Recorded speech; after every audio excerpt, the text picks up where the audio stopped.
एक समय की बात है। भारत के एक सुदूर गांव नवराजपुर में आरव नाम का एक लड़का रहता था।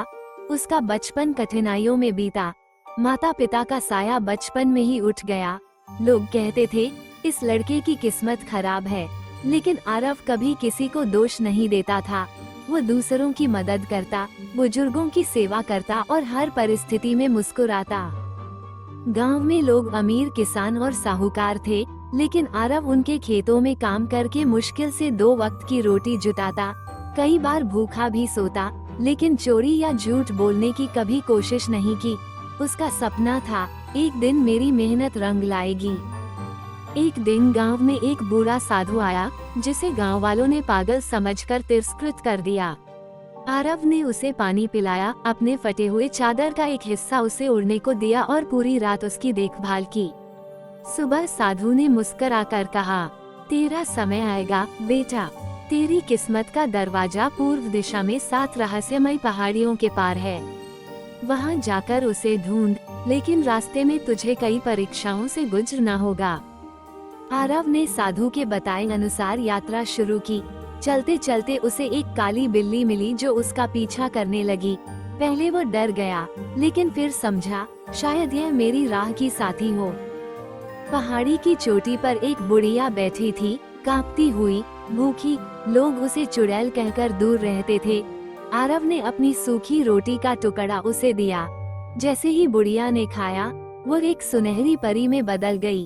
तेरी दया तेरे साथ रहेगी, उसने कहा और गायब हो गई। एक नदी के किनारे एक विशाल नाग बैठा था, जिसके पीछे असंख्य सोने की ईंटें थी। नाग बोला, इनमें से एक भी ले जा और लौट जा। किस्मत का दरवाजा छोड़ दे। आरव ने नम्रता से उत्तर दिया, मुझे दौलत नहीं, मेरा भाग्य चाहिए। नाग मुस्कुराया और रास्ता दे दिया। ये पहाड़ी शमशान भूमि से होकर गुजरती थी। रात का अंधेरा, सिसकती हुई आत्माओं की आवाजें। आरव डरा, लेकिन अपने दिल की आवाज सुनी। डर को जीतकर ही भविष्य मिलता है। उसने आंखें बंद कर प्रार्थना की और तेजी से शमशान पार कर गया।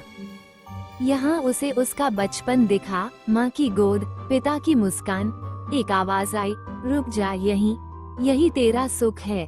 लेकिन आरव समझ गया, ये केवल उसकी परीक्षा है। वो भावुक हुआ, आंखों में आंसू थे, पर आगे बढ़ा। यहाँ एक सैनिक आया और आरव को बेवजह पीटने लगा। आरव का चेहरा लाल हो गया, लेकिन उसने संयम रखा। सैनिक अचानक हंस पड़ा, तू उत्तीर्ण हुआ। जिसने अपने क्रोध को जीता, वही असली विजेता है।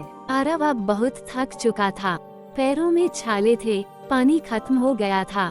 वह एक पेड़ के नीचे गिर पड़ा। तभी बिल्ली ने पास के कुएं से पानी लाकर उसे जगाया। आरव मुस्कुराया और बोला, शुक्रिया मेरी छोटी दोस्त। अब उसकी हिम्मत दोगुनी हो चुकी थी। यह नीले रंग की चमकती पहाड़ी थी। ऊपर एक विशाल दरवाजा था, जिस पर लिखा था, केवल वो व्यक्ति इस दरवाजे को खोल सकता है जो बिना स्वार्थ के दूसरों का भला करता हो और खुद पर विश्वास रखता हो। आरव ने दरवाजे के आगे बैठकर आंखें बंद की और अपनी पूरी यात्रा याद की, हर त्याग, हर संघर्ष। दरवाजा धीरे धीरे खुला। अंदर एक दिव्य राज्य था। वहाँ वो वृद्ध साधु पहले से खड़ा था। अब वो एक ऋषि के रूप में दिखाई दे रहा था। आरव, वो बोला, तेरा दिल ही तेरा असली खजाना है।